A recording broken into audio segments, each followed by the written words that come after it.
آج موسم کافی خراب تھا، اس وجہ سے مجھے مسجد میں ہی کافی وقت لگ گیا، لیکن جیسے ہی میں مسجد سے باہر نکلا، باہر ساری گلی کیچڑ سے بھری ہوئی تھی اور گزرنے کے لیے راستہ نہیں تھا۔ میں کیچڑ سے بچتا بچاتا گھر کی طرف رواں دواں تھا اور سوچ رہا تھا آج تو موسم بالکل صاف تھا، پھر کیسے اتنی تیز بارش ہو گئی جو گھنٹوں جاری رہی۔ نہ جانے اللہ کی رحمت کو کیسے اتنا جوش آ گیا کہ اس نے منٹوں میں جل تھل کر دیا۔ میں ان سب کے بارے میں سوچتا ہوا چل رہا تھا کہ اچانک میرے سامنے ایک کالی چادر میں لپٹی ایک عورت آ گئی۔ میں اس وقت اپنے سامنے کسی کو توقع نہیں کر رہا تھا، اس لیے میں ڈر گیا اور پیچھے ہٹ گیا۔ مجھے دیکھ کر وہ عورت کہنے لگی، مولوی صاحب میرے بچے کے کان میں اذان دیں، کوئی اس کے کان میں اذان نہیں دے رہا۔ میں نے حیرت سے اس کی بات سنی اور اچنبھے سے اس سے پوچھا، ایسا کیوں کوئی تمہارے بچے کے کان میں اذان نہیں دے رہا؟ میں نے حیرت سے پوچھا تو وہ کہنے لگی، کیونکہ میں ایک طوائف ہوں۔ یہ کہتے ہوئے اس کے چہرے سے چادر ہٹ گئی اور جب میں نے اس کا چہرہ دیکھا تو میرے پیروں تلے سے زمین سرک گئی۔ میرا نام خدا بخش ہے اور میں ایک محلے میں ایک مسجد کا امام ہوں۔ میری عمر اب 30 سال ہے۔ گھر میں صرف میری ماں ہوتی ہے۔ میں اور میری ماں ہم دونوں ہی اس گھر میں ہوتے ہیں۔ میرا رجحان بچپن سے ہی دینی تعلیم کی طرف تھا اور میں اسکول کی پڑھائی سے بھاگتا تھا۔ مجھے اسکول کی پڑھائی سمجھ ہی نہیں آتی تھی۔ میں دین کی تعلیم زیادہ شوق سے حاصل کرتا۔ یہی وجہ تھی کہ میں نے بہت چھوٹی عمر میں اپنا حفظ مکمل کر لیا۔ میرے استاد مجھ سے بہت خوش تھے کیونکہ میں نے نہ صرف چھوٹی عمر میں حفظ مکمل کیا تھا بلکہ بہت کم دورانیے میں اسے مکمل کر لیا تھا۔ یہی وجہ تھی کہ میرے استاد نے مجھے عالم کا کورس کرنے کے لیے کہا اور میں نے عالم کا کورس بھی شروع کر دیا اور میں نے اس میں بھی نمایاں کامیابی حاصل کی۔ اور جس دن میں عالم بن کر لوٹا میری ماں بہت خوش ہوئی۔ اس نے سارے محلے میں مٹھائی بانٹی۔ ایسا پہلی بار ہوا تھا کہ ہمارے خاندان میں کوئی عالم بنا ہو، جبکہ ہمارے خاندان میں تو دور دور تک کسی کا دینی تعلیم سے واسطہ ہی نہیں تھا۔ میری ماں ہمیشہ سب سے یہی کہتی کہ خدا بخش نے تو میری دنیا بھی سنوار دی اور آخرت بھی سنوار دی۔ اس نے اسی دنیا کے ہوتے ہوئے اللہ کے علم کو ترجیح دی اور آج عالم بن بیٹھا۔ میں ویسے تو عالم بن چکا تھا، لیکن پھر بھی میں نے علاقے میں اپنی مسجد کی بنیاد رکھی اور جلد ہی ایک مسجد بنانے میں کامیاب ہو گیا۔ میں اس مسجد میں اذان دیتا تھا، 5 وقت کی جماعت کرواتا تھا اور ساتھ ہی ساتھ صبح و شام بچوں کو دینی تعلیم دیتا تھا۔ محلے کے لوگ پہلے ہی مجھے جانتے تھے۔ اب مسجد میں جب آتے تو نماز کے بعد کافی دیر بیٹھے ہم محلے کے مسئلے مسائل پر گفتگو کرتے۔ اس کے علاوہ اگر محلے میں کسی سے مسئلہ ہوتا تو اسے بھی دور کرنے کی کوشش کی جاتی۔ ہمارا ایک اچھا اور مضبوط نظام چل رہا تھا۔ میں اس سارے نظام سے بہت خوش تھا۔ میں فجر کے وقت وہاں پر چلا جاتا، نماز وغیرہ کی ادائیگی سے فارغ ہو کر مسجد کی صفائی کرتا۔ تب تک میرے پاس محلے کے بچے پڑھنے کے لیے آ جاتے اور میں ان کو پڑھا کر پھر 7 بجے گھر واپس چلا جاتا۔ اس وقت میری اماں میرے انتظار میں بیٹھی ہوتی تھیں۔ میں اماں کے ساتھ ناشتہ کرتا اور کچھ دیر آرام کرتا، پھر 10 ساڑھے 10 بجے دوبارہ مسجد آ جاتا۔ وہاں پر آ کر اپنے قرآن پاک کی دہرائی کرتا اور تب تک ظہر کا وقت ہو جاتا۔ ظہر کے وقت اذان دے کر جماعت کرواتا اور پھر 1 گھنٹہ مسجد میں ہی آرام کرتا۔ اس کے بعد عصر کا وقت ہو جاتا۔ عصر کے بعد اکثر لوگ میرے پاس بیٹھے رہتے اور مغرب پڑھ کر ہی گھر جاتے۔ عصر سے مغرب کے دوران محلے کے بچے دوبارہ سپارہ پڑھنے کے لیے آ جاتے۔ میں فردن ان کا سبق سنتا اور انہیں اگلا سبق دے دیتا۔ اس کے بعد عشاء کی جماعت کروا کر مسجد کی صفائی کر کے میں گھر واپس آ جاتا، جہاں اماں میرا انتظار کر رہی ہوتی۔ ہم کھانا کھاتے اور دونوں ادھر ادھر کی باتیں کر کے اپنے اپنے بستر کی راہ لیتے۔ سیدھی سادھی میری زندگی گزر رہی تھی کہ اچانک اماں کو میری شادی کی سوچ گئی۔ اماں کہنے لگیں، خدا بخش اب تیری عمر ہو گئی ہے، اب تو اپنا گھر بسا لے اور مجھے بھی اپنی اولاد کی خوشیاں دیکھنے کا موقع دے۔ اماں نے بڑے شوق اور محبت سے کہا، لیکن میں نے اماں سے یہی کہا، اماں مجھے ابھی شادی نہیں کرنی، کچھ وقت مجھے ابھی مسجد کو دینا ہے، مجھے ابھی اپنی کتاب لکھنی ہے، اس کے بعد ہی میں شادی کی طرف دھیان دوں گا۔ ابھی تو بھی ایسا مت سوچ اور بہو کے بغیر جو تیرے 4 دن سکون سے گزرتے ہیں انہیں گزار لے، میں نے شرارتاً اماں کو کہا۔ تو اماں ہنس دی اور کہنے لگی، نہیں خدا بخش، نہ جانے کس وقت میرا بلاوا آ جائے اور میں تجھے اس طرح اکیلے نہیں چھوڑ کر جا سکتی۔ تو اپنا گھر بسا لے اور مجھے میرے پوتے پوتیوں کے منہ دکھا دے تو میں سکون سے مر سکوں گی۔ اماں نے مجھے جذباتی طور پر بلیک میل کر دیا۔ میں نے اس وقت پسپائی اختیار کر لی اور اماں سے کہہ دیا، ٹھیک ہے اماں، جیسے تیری مرضی، دیکھ لے کوئی اچھی اور دیندار لڑکی جو مجھے اور تجھے اور اس گھر کو بنا سنوار کر اور جوڑ کر رکھے۔ میں نے بہانے سے اماں کو اپنی پسند کا معیار بتا دیا۔ اماں تو اسی میں بہت خوش ہو گئیں کہ میں نے شادی کے لیے ہاں کر دی ہے، اسی لیے وہ روز ہی کوئی نہ کوئی لڑکی دیکھنے نکل جاتی۔ مجھے اماں کی اس نئی سرگرمی سے کوئی اعتراض تو نہیں تھا۔ اعتراض صرف اس بات سے تھا کہ اماں لڑکیاں مسترد کر دیتی، جبکہ لڑکیاں تو ساری ایک جیسی ہوتی ہیں۔ میں نے تو اماں سے خوبصورتی کی شرط رکھی ہی نہیں تھی، مجھے تو بس دیندار اور گھر کو جوڑ کر رکھنے والی لڑکی چاہیے تھی۔ لیکن نہ جانے اماں کیا دیکھ رہی تھی۔ لیکن یہ تھا کہ اس دن کے بعد اماں نے میری شادی کی بات نہیں کی۔ اب اماں کو جب تک کوئی لڑکی پسند نہ آتی تب تک تو اماں نے خاموشی ہی اختیار کرنی تھی۔ لیکن مجھے پتا تھا جیسے ہی اماں کو کوئی لڑکی پسند آئے گی تو وہ میرے پیچھے ہاتھ دھو کر پڑ جائیں گی اور مجھے شادی کے لیے مجبور کریں گی۔ میں تب تک سکون سے اپنی کتاب لکھ رہا تھا۔ یہ کتاب میں قرآن پاک میں ہوئے معجزے اور اہم واقعات کے اوپر لکھ رہا تھا۔ یہ کتاب میری زندگی کی بہت اہم کتاب تھی۔ اس کے اندر میں اپنے علم کا ایک بڑا حصہ نچوڑ کر ڈال رہا تھا، اس لیے میں اس کے ایک ایک لفظ پر توجہ دے رہا تھا، جس کے لیے مجھے مکمل یکسوئی اور ذہنی سکون کی ضرورت تھی۔ اسی لیے میں ابھی شادی سے بھاگ رہا تھا، لیکن ماں کی محبت کے آگے مجبور ہو گیا۔ خدا خدا کر کے 3 ماہ کے بعد کہیں جا کر اماں کو ایک لڑکی پسند آئی۔ اماں نے کہا، میں نے ہر طرح سے اس لڑکی کو اور اس کے خاندان کو پرکھ لیا ہے۔ لڑکی بہت خوبصورت ہے، دیندار ہے اور باحیا ہے۔ مجھے امید ہے کہ تم دونوں کا جوڑ بہت اچھا رہے گا۔ لڑکی کا نام صوبیہ تھا۔ اماں کی پسند کے اوپر میں نے سر جھکا دیا۔ اماں نے لڑکی کے ہاتھ پر شگن رکھ دیا اور یوں ایک غیر رسمی سی منگنی انجام پا گئی۔ اس کے بعد وہ لوگ بھی آئے، مجھے پسند کر گئے اور شگن کے طور پر چند پیسے رکھ گئے۔ اتنے میں ہی اماں بہت خوش تھی کہ ایک دن میں نے جھجکتے ہوئے اماں سے کہا، اماں تو نے تو مجھے لڑکی کی تصویر بھی نہیں دکھائی۔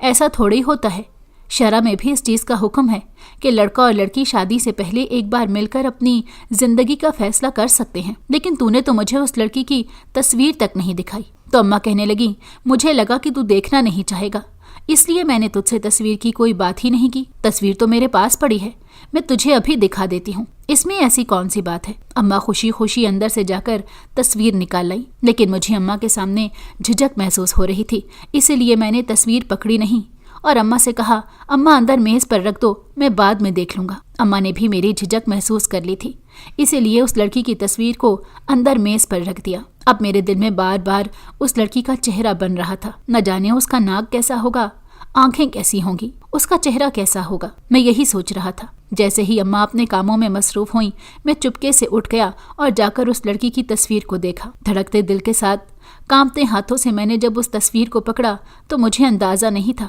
کہ وہ اتنی خوبصورت ہوگی کہ پہلی نظر میں میرے دل میں کھپ جائے گی، اور ایسا ہی ہوا۔ صوبیہ پہلی ہی نظر میں مجھے اتنی اچھی لگی کہ میرا دل کرے اس چینی گڑیا کو سنبھال کر رکھ لوں۔ میں نے خوشی اور اطمینان سے تصویر کو رکھا۔ مجھے ایک بات کا اطمینان تھا کہ صوبیہ اب میری ہے اور وہ کہیں نہیں جانے والی۔ اماں نے اچانک مجھے کھانے کے لیے آواز دے دی تو میں گھبرا کر تصویر رکھ کے باہر آ گیا اور ہاتھ منہ دھو کر چارپائی پر بیٹھ گیا۔ اماں اپنا اور میرا کھانا وہیں پر لے کر آ گئی اور شرارت سے مجھے دیکھ کر کہنے لگی، کیوں خدا بخش، کیسی لگی ہماری صوبیہ؟ اماں کی شرارت محسوس کر کے میں نے سر جھکا لیا اور شرما دیا تو اماں ہنسنے لگیں، کہنے لگیں، بہت شرمیلا ہے تو، میرا بچہ بہت سیدھا سادہ ہے اور صوبیہ بھی بہت اچھی ہے، تم دونوں کا جوڑ بہت اچھا رہے گا۔ اماں نے محبت سے کہتے ہوئے کھانا شروع کر دیا تو میرا بھی دھیان کھانے کی طرف ہوا، لیکن بار بار میری آنکھوں میں صوبیہ کا چہرہ آ رہا تھا اور مجھے بار بار اس کا خیال آ رہا تھا۔ جب تک تصویر نہیں دیکھی تھی تب تک تو صرف ایک شبیہ تھی، لیکن جیسے ہی تصویر دیکھ لی اب وہ ایک مکمل روپ ڈھال چکی تھی اور ذہن سے اس کا چہرہ ہٹ ہی نہیں رہا تھا۔ مجھے اپنے شیطانی خیالات پر خود بھی شرمندگی ہو رہی تھی اور میں بار بار لاحول پڑھ رہا تھا، لیکن میں کیا کرتا، زندگی میں پہلی بار محبت کا ذائقہ چکھا تھا، اسی لیے اس کے آگے کمزور پڑ گیا تھا۔ اس سے پہلے میں نے کبھی لڑکیوں کی طرف دھیان نہیں دیا تھا، میں ہمیشہ اپنی تعلیم میں مصروف رہا، اور اب جب اماں نے شادی کی بات کی اور جس لڑکی کے ساتھ شادی طے کر دی وہی لڑکی دل میں ایسی کھپ گئی کہ مجھ سے کسی اور طرف دھیان نہیں دیا جا رہا تھا۔ ساری رات میری صوبیہ کے خیالوں میں ہی گزر گئی اور میں شادی کے بعد کے منصوبے بناتا رہا۔ میں نے تو خیالوں ہی خیالوں میں اپنے بچوں کے نام تک سوچ رکھے تھے۔ آج میری زندگی کی پہلی رات تھی جب مجھے نیند نہیں آئی تھی، ورنہ میں رات کو سورہ ملک پڑھتا اور تھوڑی دیر بعد ہی نیند آ جاتی، لیکن آج ایسا نہیں ہوا تھا۔ صوبیہ کے خیال مکمل طور پر میرے دماغ پر قبضہ جمائے بیٹھے تھے۔ فجر کا وقت ہوا تو میں اٹھ کر مسجد کی طرف چلا آیا۔ آتے آتے اماں کو کہہ کے آیا تھا کہ نماز کے لیے اٹھ جاؤ۔ نماز ادا کرنے کے دوران بھی میری نگاہوں کے سامنے بار بار صوبیہ کا چہرہ آ رہا تھا اور میں خود کو گنہگار تصور کر رہا تھا۔ کیونکہ حقیقی خدا کے سامنے میں ایک مجازی عشق کو سوچ رہا تھا۔ مجھے خود سے شرم آنے لگی تھی اور پھر سارا دن ایسی سوچ بچار میں گزر گیا، اور شام کو میں نے اماں سے کہا، اماں مجھے تجھ سے ایک بات کرنی ہے۔ میں نے جھجکتے ہوئے کہا تو اماں کہنے لگی، کہو کیا کہنا ہے خدا بخش؟ تو میں نے تھوک نگلتے ہوئے اماں سے کہا، مجھے شادی کرنی ہے اور جلد کرنی ہے، آپ صوبیہ کے گھر والوں سے تاریخ لے لو۔ یہ کہہ کر میں وہاں رکا نہیں اور اٹھ کر اپنے کمرے میں آ گیا۔ مجھے پتا ہے کہ اماں میرے بعد مسکرا رہی ہوں گی، اور پھر وہی ہوا۔ اماں اسی دن صوبیہ کے گھر چلی گئیں اور ان کے گھر والوں سے شادی کی بات کی۔ صوبیہ کے گھر والوں نے رسماً سوچنے کا وقت مانگا اور پھر 1 ماہ بعد کی تاریخ طے کر دی۔ میں بہت خوش تھا، کیونکہ جسے میں خیال ہی خیال میں اپنے دل میں بسا بیٹھا تھا، اب جلد ہی وہ میرے گھر میں ہوگی۔ اماں نے بہو کے لیے شادی کی تیاریاں شروع کر دی، روز نئے نئے لباس نکالتی۔ بہو کے لیے چھوٹی موٹی کتنی چیزیں خرید چکے تھے اور میں اماں کی تیاری دیکھ کر خوش ہوتا رہتا۔ مجھے ان چیزوں کا پتہ نہیں تھا، لیکن میں صوبیہ کے لیے لائی گئی ہر چیز بہت شوق سے دیکھتا۔ اماں نے شادی سے 1 ہفتہ پہلے ہی گھر میں ڈھولک رکھ لی تھی۔ اماں کا خیال تھا کہ خوب رونق لگاؤں گی اور خوب دھوم دھام سے شادی کروں گی، کیونکہ میں اماں کا ایک ہی تو بیٹا تھا، میرے علاوہ کوئی اولاد ہی نہیں تھی۔ اسی لیے اماں نے اپنی ساری خوشیاں میرے اوپر ہی تو پوری کرنی تھی۔ شام کو روز لڑکیاں آ جاتی اور گھر میں خوب رونق لگاتی۔ میں اپنے کمرے میں بیٹھ کر خوش ہوتا رہتا اور اماں ان سب کے بیچ ناچ رہی ہوتی اور گا رہی ہوتی۔ شادی سے 1 دن پہلے ان سب نے مل کر میری مہندی کی رسم ادا کی۔ ساری لڑکیوں نے مجھے خوب مہندی لگائی، تیل لگایا اور اماں نے جی بھر کر اپنے ارمان پورے کیے۔ میں ان دنوں بہت خوش تھا۔ صوبیہ کا معصوم چہرہ نگاہوں کے سامنے تھا اور اب بس 1 دن کی بات تھی۔ اگلے دن اس کو ویسے ہی رخصت ہو کر میرے گھر آ جانا تھا۔ بارات والے دن صبح سے ہی گھر میں ہلچل سی مچی ہوئی تھی۔ سارے رشتہ دار اپنی اپنی تیاریوں میں مصروف تھے اور میں سادہ سا شلوار قمیض اور ویسٹ کوٹ پہن کر تیار ہوا تھا۔ میں نے سب کو پہلے ہی کہہ دیا تھا کہ بارات پورے ٹائم پر جائے گی، کوئی بھی لیٹ نہ ہو، اسی لیے سب تیار ہو گئے اور وقت سے بارات گھر سے نکل آئی۔ صرف آدھے گھنٹے کا ہی تو راستہ تھا۔ ہم جیسے ہی شادی ہال میں پہنچے تو ہمارا استقبال شاندار طریقے سے کیا گیا۔ کافی دیر ڈھول بجتا رہا، شہنائی گونجتی رہی اور پھر مجھے اندر لا کر سٹیج پر بٹھا دیا گیا۔ میں خواہ ہی مسکرا رہا تھا، ہنس رہا تھا۔ ابھی تک نکاح کی رسم نہیں ہوئی تھی۔ مولوی صاحب بھی بیٹھے ہوئے تھے اور کچھ ہی دیر بعد اچانک شادی کا ماحول تبدیل ہو گیا۔ صوبیہ کے گھر والوں کے چہروں پر کچھ پریشانی سی نظر آ رہی تھی۔ میں نے اپنے کزن کو بلا کر کہا کہ ذرا اماں کو بلا کے لاؤ، تو وہ اماں کو لے کر آیا۔ تو اس وقت اماں بھی بہت پریشان تھی۔ میں نے اماں سے پوچھا تو اماں نے ڈرتے ہوئے جو خبر مجھے سنائی اس نے تو مجھے میری نظروں میں ہی گرا دیا۔ اماں نے کہا کہ صوبیہ تیار ہونے کے لیے پارلر گئی تھی، لیکن وہاں سے کہیں اور چلی گئی ہے، نہ جانے وہ کدھر گئی ہے، کسی کو اس کے بارے میں کچھ پتہ نہیں، اسی لیے سارے پریشان ہیں۔ اماں کی یہ بات سن کر مجھے اپنی ذات بہت بے وقت لگی، اپنا آپ ایک تنکے سے بھی ہلکا لگا اور میں اسی وقت وہاں سے چلا آیا۔ اماں مجھے پیچھے سے آواز دیتی رہ گئیں، لیکن میں نہیں رکا۔ میرا دل اس وقت بہت زیادہ رونے کو چاہ رہا تھا اور میں نہر کے کنارے آ گیا اور وہاں دل کھول کر رویا۔ صوبیہ نے میرے ساتھ یہ اچھا نہیں کیا تھا، مجھے اس کا بہت دکھ تھا۔ اگر وہ شادی کے لیے تیار نہیں تھی تو انکار کرتی، اگر اس کے گھر والے زبردستی کر رہے تھے تو وہ مجھ سے بات کرتی، لیکن اس طرح میری ذات کا تماشا بنا کر نہ جاتی۔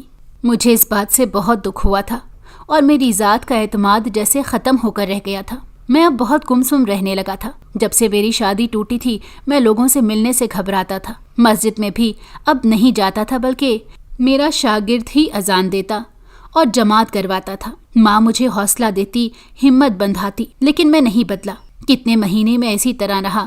تقریباً چند ماہ بعد پھر میں نے آہستہ آہستہ لوگوں کا سامنا شروع کیا۔ اب میں اذان بھی دیتا اور مسجد میں بچوں کو سپارہ بھی پڑھاتا تھا۔ اب میں واپس اپنی روٹین پر آ رہا تھا، لیکن پھر بھی میں اب بھی لوگوں سے بات کرتے ہوئے جھجکتا تھا، ان کا سامنا کرتے گھبرا جاتا کہ انہی دنوں میں ہمارے محلے میں ایک طوائف آ کر آباد ہوئی۔ مسجد میں لوگ اکثر اس کے بارے میں بات کرنے لگے اور کہنے لگے کہ اسے یہاں سے نکال دینا چاہیے، ورنہ یہاں کا ماحول خراب ہو جائے گا، بچے اور بچیاں اس سے کیا سیکھیں گی۔ سب لوگ اسی بات کے حق میں تھے اور مجھے کہتے تھے کہ ایک بار اس طوائف کو بلا کر اس سے بات کر لی جائے، لیکن میں ابھی تک اس معاملے میں نہیں پڑا تھا اور نہ ہی میں نے اس طوائف کا چہرہ دیکھا تھا۔ لوگ کہتے تھے تو میں سن لیتا تھا، اس کے بارے میں جو بھی بات ہوتی لوگ بڑھا چڑھا کر بیان کرتے۔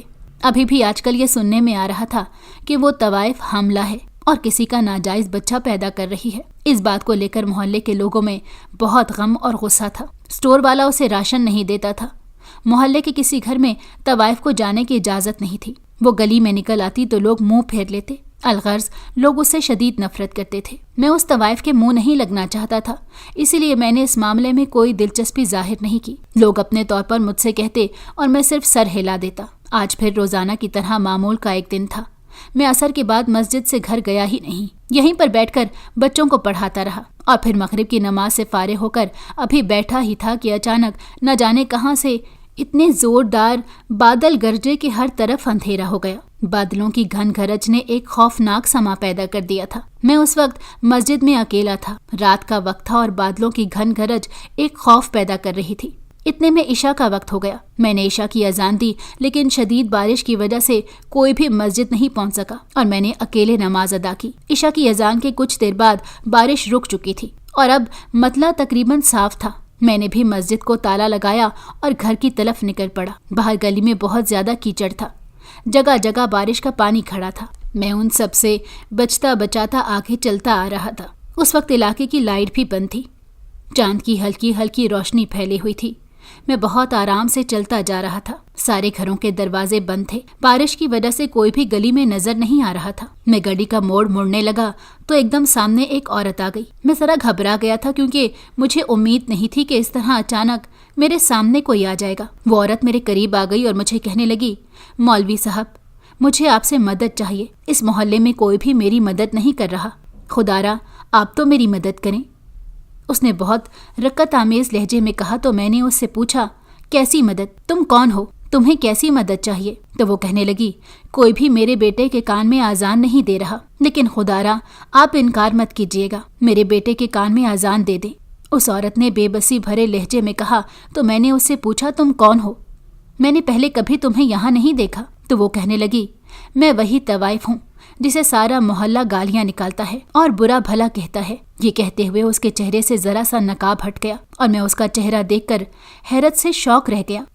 تم؟ میں نے حیرانی سے اسے مخاطب کرتے ہوئے کہا تو وہ آنکھوں میں الجھن بھرے مجھے دیکھنے لگی۔ کیا آپ مجھے جانتے ہیں؟ اس نے امید سے پوچھا تو میں نظریں چرا گیا۔ میں اسے اپنا حوالہ دینا نہیں چاہتا تھا، میں اسے نہیں بتانا چاہتا تھا کہ میں کون ہوں اور وہ میری کون تھی، لیکن پھر اس کی حالت اور بے بسی دیکھ کر میں نے ایک گہرا سانس بھرا اور اسے کہنے لگا، ہاں میں تمہیں جانتا ہوں، پہلے یہ بتاؤ بچہ کہاں ہے؟ میں اس کے کان میں آزاد دوں اور پھر تم مجھے بتانا کہ تم یہاں تک کیسے پہنچی صوبیہ۔ میں نے اسے اس کے نام سے مخاطب کرتے ہوئے کہا تو وہ حیرت سے مجھے دیکھنے لگی، کہنے لگی، آپ تو میرا اصل نام بھی جانتے ہیں، جبکہ یہاں پر کسی کو میرے اصل نام کا نہیں پتا، اور آپ کون ہیں؟ اس نے الجھے ہوئے سوال کیا تو میں نے اسے کہا، میں خدا بخش، تمہاری مجھ سے شادی ہونے والی تھی اور تم اس دن ہی وہاں سے بھاگی تھی۔ میں نے انکشاف کیا تو وہ سن کر شرمندہ ہو گئی اور کتنی دیر کچھ بول ہی نہ پائی، لیکن میرا یہ مقصد نہیں تھا کہ میں اسے شرمندہ کروں، اس لیے میں نے اسے کہا، پہلے مجھے بچے کے کان میں اذان دینے دو،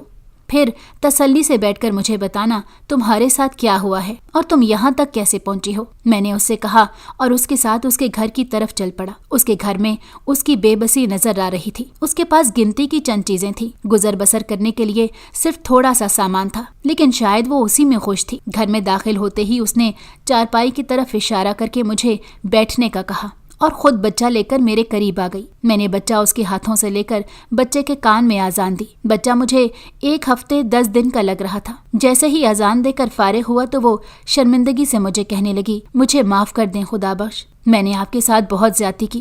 میں نے اپنے گھر والوں کو شادی سے انکار کیا تھا، لیکن وہ نہیں مانے۔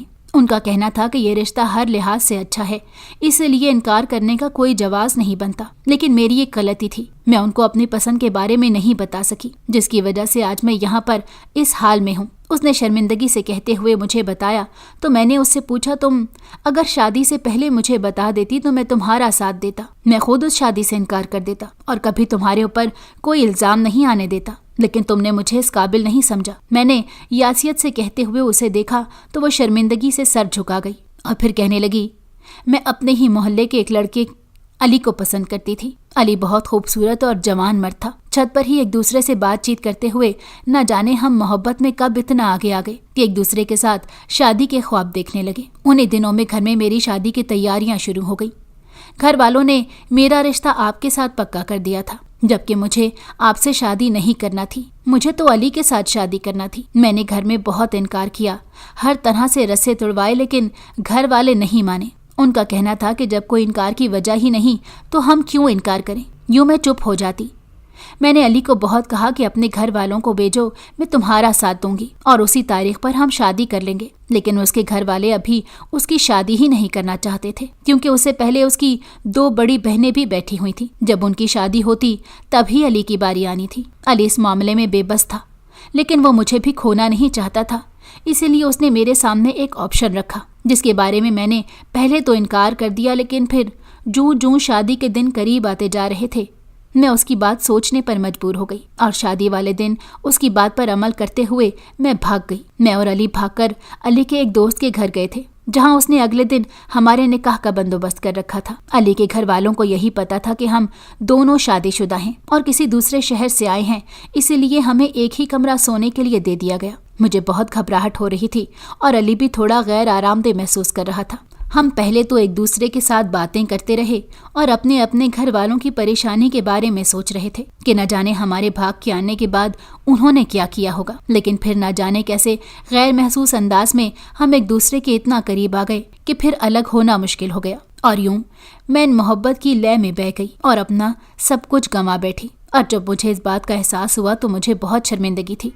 میں خود سے نظریں ملانے کے قابل نہیں رہی تھی۔ علی بھی شرمندہ سا بیٹھا ہوا تھا، لیکن پھر میں نے یہ سوچ کر خود کو تسلی دے دی کہ صبح تو ہمارا نکاح ہو ہی جائے گا اور پھر اس رات کے بارے میں تو کسی کو پتہ بھی نہیں چلے گا۔ اگلے دن ناشتے کے بعد علی کہنے لگا کہ ہمارے نکاح کا بندوبست ہو گیا ہے، چلو وہاں چلیں، تیاری کر لو۔ میں فوراً اٹھی اور اپنا بیگ پکڑا اور علی کے ساتھ جانے کو تیار ہو گئی۔ علی نہ جانے مجھے کہاں لے کر جا رہا تھا، اور جب میں نے اسے پوچھا تو وہ کہنے لگا کہ اس علاقے میں جاوید کا ایک دوست رہتا ہے، اسی کے گھر پر ہمارے نکاح کا بندوبست ہوا ہے۔ میں نے علی کی بات پر یقین کر لیا اور اس گھر میں چلی گئی۔ علی نے وہاں پر مجھے ایک جگہ بٹھا دیا اور خود اندر کمرے میں چلا گیا۔ میں وہاں بیٹھ کر گھر کا جائزہ لینے لگی۔ گھر تو اچھا اور کھلا تھا، پرانے انداز میں بنا ہوا خوبصورت گھر تھا۔ میں علی کا انتظار کر رہی تھی کہ اتنے میں ایک عورت میرے قریب آئی اور کہنے لگی، اندر آ جاؤ، تمہیں باجی بلا رہی ہیں۔ میں نے اس کی اس بات پر اس سے پوچھا، کون باجی؟ تو وہ کہنے لگی، وہی تمہیں بتائیں گی۔ لیکن میں اپنی جگہ سے نہیں اٹھی اور اس سے علی کے بارے میں پوچھا تو میری بات سن کر وہ ہنسنے لگی اور زور زور سے کہے لگاتے ہوئے کہنے لگی، وہ تو کب کا چلا گیا، اس نے تمہارے نوٹ کھڑے کر دیے ہیں اور تمہیں یہاں پر بیچ گیا ہے۔ میں سناٹے میں رہ گئی، یہ میرے ساتھ کیا دھوکہ ہو گیا تھا۔ میں رونے لگی، چلانے لگی اور وہاں سے بھاگنے کی کوشش کرنے لگی، لیکن اس وقت مجھے پکڑ کر اندر بند کر دیا گیا۔ کھانے پینے کو کچھ نہیں دیا گیا، بلکہ مجھے اس گندے اور غلیظ کام کے لیے اکسایا جانے لگا، لیکن میں کسی طور پر بھی نہیں مان رہی تھی۔ انہیں دنوں میں 2 ماہ ہو چکے تھے مجھے یہاں پر آئے ہوئے، اور یہاں پر کوئی ایک لمحہ ایسا نہیں گزرا تھا جب میں نے علی کو بد دعا نہ دی ہو۔ اور پھر مجھے خبر ملی کہ میں ماں بننے والی ہوں۔ علی جاتے جاتے یہ توق میرے گلے میں ڈال گیا۔ اب باجی کو بہت غصہ تھا، اسے 9 ماہ اور انتظار کرنا پڑے گا۔ ویسے تو مجھے کمرے میں شفٹ کر دیا، لیکن وہ گاہے بگاہے مجھ پر غصہ کرتی رہتی اور کہتی کہ اپنا بچہ گرا دو، لیکن میں اس بات کے لیے تیار نہیں تھی۔ اور پھر اسے بھی ایک آس لگ گئی تھی کہ شاید لڑکی ہو، اور اگر لڑکی ہو گئی تو وہ اسے بھی اس کوٹھے کی زینت بنائے گی، لیکن میں خدا سے یہی دعا کرتی کہ لڑکا ہی ہو۔ اور پھر ایک دن جب باجی کی طبیعت بہت خراب تھی اور ساری لڑکیاں باجی کے سرہانے بیٹھی ہوئی تھیں، باجی کو مجھ پر کافی حد تک اعتبار ہو گیا تھا، لیکن میں نے موقع غنیمت جانا اور وہاں سے بھاگ نکلی۔ میرے پاس کچھ پیسے تھے اور کچھ میں نے وہاں سے چرا لیے۔ یہاں پر آ کر ایک کمرہ کرائے پر لے لیا اور رہنے لگی۔ بس یہ میری کہانی ہے۔ صوبیہ نے اپنی دردناک کہانی کو چند لمحوں میں سمیٹ کر مجھے سنا دیا، لیکن میرے دل میں ابھی بھی ایک الجھن تھی، وہ یہ کہ اس محلے کو کیسے پتا چلا کہ صوبیہ ایک طوائف تھی، اور یہ میں نے اس سے پوچھ بھی لیا تو وہ کہنے لگی، وہاں پر آتے جاتے اسی محلے میں سے کسی مرد نے مجھے وہاں دیکھ لیا تھا، اور جب میں یہاں پر آئی تو اس نے ہی علاقے میں مشہور کر دیا کہ میں ایک طوائف ہوں، جبکہ میں قسم کھاتی ہوں کہ علی کے علاوہ مجھے آج تک کسی نے نہیں چھوا۔ صوبیہ نے اپنی پاکیزگی کی قسم کھائی۔ مجھے صوبیہ کے ساتھ ہوئے دھوکے کا بہت دکھ تھا، اور جس طرح سے وہ ان حالات سے لڑ کر یہاں تک پہنچی تھی، میں دل سے اس کی قدر کرتا تھا۔ اسے تسلی دیتا ہوا اٹھ کر گھر واپس آ گیا۔ اماں میرے انتظار میں ابھی تک جاگ رہی تھی، کیونکہ آج مجھے بہت زیادہ دیر ہو گئی تھی۔ اس سے پہلے کبھی ایسا نہیں ہوا تھا۔ اماں نے مجھ سے پوچھا بھی، کیا بات ہے خدا بخش، تو بہت پریشان لگ رہا ہے اور آج گھر بھی دیر سے آیا ہے، اگر کوئی مسئلہ ہے تو مجھے بتاؤ۔ لیکن میں اس وقت اماں کو نہیں بتا پایا۔ اگر میں اماں کو صوبیہ کے بارے میں بتا دیتا تو شاید وہ مجھے اس سے ملنے بھی نہیں دیتی۔ یہاں ہر روز مسجد سے واپسی پر صوبیہ کے پاس چلا جاتا اور اس کی خیر خبر معلوم کرتا۔ جاتے ہوئے میں اس کے لیے کچھ نہ کچھ راشن وغیرہ لے جاتا، اور پھر ایک دن موقع غنیمت جان کر میں نے اماں سے ساری بات کہہ دی اور ساتھ یہ بھی کہہ دیا کہ مجھے صوبیہ سے شادی کرنی ہے۔ میں اسے اس طرح بے آسرا اور بے سہارا نہیں چھوڑ سکتا۔ میں اسے محبت کرتا ہوں اور اس کے علاوہ میں کسی کو اپنی زندگی میں جگہ نہیں دے سکتا۔ اماں پہلے تو بہت ناراض ہوئیں، غصہ کیا اور کہنے لگیں، تم بھول گئے ہو کہ اس لڑکی نے تمہارے ساتھ کیا کیا تھا، کس طرح تمہیں سارے معاشرے کے سامنے ذلیل کر کے رکھ دیا، اور اب وہ پھر تمہاری زندگی میں لوٹ آئی ہے۔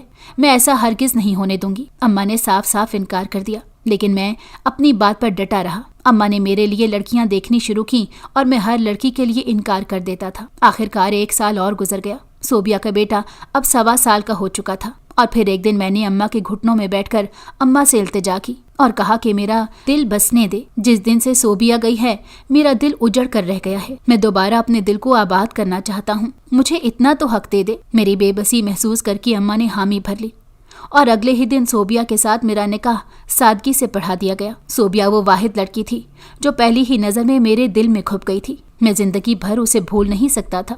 یہی وجہ تھی کہ میں نے اسے اپنانے میں کوئی جھجک محسوس نہیں کی۔ حالانکہ معاشرے کے لوگوں نے بہت اعتراض کیا، لیکن پھر میری دلیل اور محبت کے آگے سب ہار مان گئے، اور صوبیہ کو بھی میری محبت کا یقین آ گیا۔ میں صوبیہ کے گھر والوں سے بھی رابطے کی کوشش کر رہا ہوں، اور مجھے امید ہے کہ جلد ہی وہ بھی مان جائیں گے اور صوبیہ کو معاف کر دیں گے۔ صوبیہ اب ایک وفادار بیوی اور باحیا عورت ہے، اور گھر پر رہ کر جس طرح سے وہ میری اور میری ماں کی اور گھر کی دیکھ بھال کرتی ہے، مجھے اپنے انتخاب پر فخر محسوس ہوتا ہے۔